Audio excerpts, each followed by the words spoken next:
আপনি রাস্তায় হাঁটছেন বানরের মূর্তি নিয়ে, বানরের সাথে আপনার কি সম্পর্ক? বানরের সাথে বাঙালি সংস্কৃতির কি সম্পর্ক?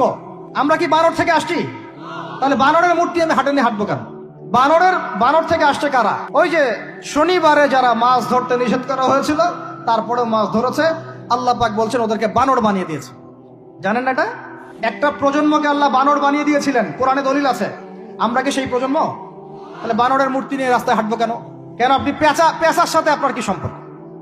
পেঁচা কি আমার ভাগ্যের প্রতীক? পেঁচা অমঙ্গলের লক্ষণ? এগুলো কি শুরু করেছি আমরা?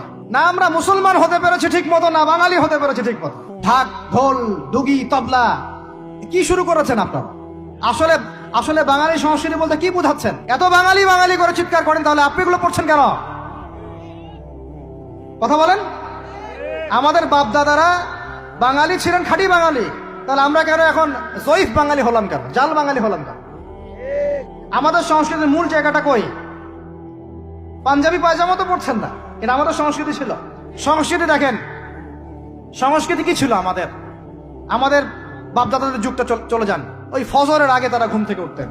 আসসালাতু খায়রুম মিনান নাওম, কানে গেলে ঘুম থেকে উঠে যাইতেন, নামাজ পড়তেন। বাংলার ঘরে ঘরে কোরআন তেলাওয়াত শোনা যাইতো। এখন কি শোনা যায়? ফজরে পুরা ঘুম। প্রথম কাতারে আপনি যে কয়টা মানুষকে পাবেন তার মধ্যে 90% দাড়ি পাকা। যুবকদেরকে আপনি পাবেন না। এরা ঘুমাচ্ছে রাত 3টায় 4টায়, 3-4টা পর্যন্ত এরা ফেসবুক, ইউটিউব, টিকটক এবং মেয়েদের সাথে হারাম অ্যাফেয়ার্স। এই ছেলেরা কি আদতে বাঙালি? এরা কি বাঙালি? না আমরা মুসলমান হতে পেরেছি ঠিক মতো, না বাঙালি হতে পেরেছি ঠিক মতো।